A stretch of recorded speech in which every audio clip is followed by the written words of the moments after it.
बुद्धिमत्ता की परीक्षा बहुत पुरानी बात है। उन दिनों आज की तरह स्कूल नहीं होते थे। गुरुकुल शिक्षा प्रणाली थी और छात्र गुरुकुल में ही रहकर पढ़ते थे। उन्हीं दिनों की बात है। एक विद्वान पंडित थे, उनका नाम था राधे गुप्त। उनका गुरुकुल बड़ा ही प्रसिद्ध था, जहाँ दूर दूर से बालक शिक्षा प्राप्त करने के लिए आते थे।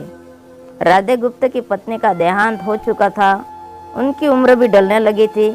घर में विवाह योग्य एक कन्या थी, जिनकी चिंता उन्हें हर समय सताती थी। पंडित राधे गुप्त इसका विवाह ऐसे योग्य व्यक्ति से करना चाहते थे, जिसके पास संपत्ति भले न हो पर बुद्धिमान हो। एक दिन उनके मन में विचार आया। उन्होंने सोचा कि क्यों न वे अपने शिष्यों में ही योग्य वर की तलाश करें। ऐसा विचार कर उन्होंने बुद्धिमान शिष्य की परीक्षा लेने का निर्णय लिया। उन्होंने सभी शिष्यों को एकत्र किया और उनसे कहा, मैं एक परीक्षा आयोजित करना चाहता हूँ। इसका उद्देश्य यह जानना है कि कौन सबसे बुद्धिमान है। मेरी पुत्री विवाह योग्य हो गई है और मुझे इसके विवाह की चिंता है, लेकिन मेरे पास पर्याप्त धन नहीं है। इसलिए मैं चाहता हूँ कि सभी शिष्य विवाह में लगने वाली सामग्री एकत्र करें, भले ही इसके लिए छोरी का रास्ता क्यों न चुनना पड़े।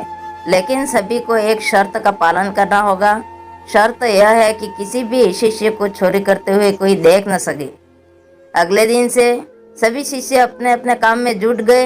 हर दिन कोई न कोई शिष्य अलग अलग तरह की वस्तुएं चुरा कर ला रहा था और गुरुजी को दे रहा था। राधे गुप्त उन वस्तुओं को सुरक्षित स्थान पर रखते जा रहे थे, क्योंकि परीक्षा के बाद उन्हें सभी वस्तुएं उनके मालिक को वापस करनी थी।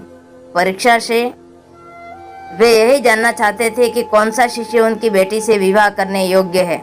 सभी शिष्य अपने अपने दिमाग से कार्य कर रहे थे, लेकिन उनमें से एक छात्र रामास्वामी, जो गुरुकुल का सबसे होनहार छात्र था, चुपचाप एक वृक्ष के नीचे बैठा कुछ सोच रहा था।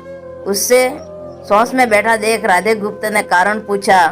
रामास्वामी ने बताया, आपने परीक्षा की शर्त के रूप में कहा था कि चोरी करते समय कोई देख न सके, लेकिन जब हम चोरी करते हैं तब हमारी अंतरात्मा तो सब देखती है।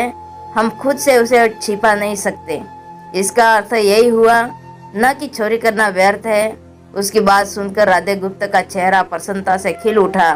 उन्होंने उसी समय सभी शिष्यों को एकत्र किया और उनसे पूछा, आप सबने चोरी की क्या? किसी ने देखा? सभी ने इनकार में सिर हिलाया। तब राधे गुप्त बोले, बच्चों, क्या आपने अंतर्मन से भी चोरी को छुपा सके? इतना सुनते ही सभी बच्चों ने सिर झुका लिया। इस तरह गुरुजी ने अपनी पुत्री के लिए योग्य और बुद्धिमान वर मिल गया।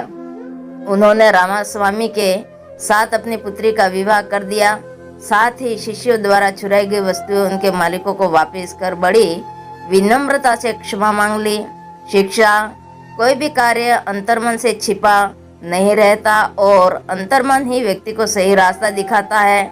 इसलिए मनुष्य को कोई भी कार्य करते समय अपने मन को जरूर टटोलना चाहिए, क्योंकि मन सत्य का ही साथ देता है। स्टोरी सुनने के लिए थैंक यू दोस्तों। स्टोरी अगर पसंद आई हो, आपको कुछ भी इससे सीख मिली हो, please subscribe, like, comment and share. Thank you.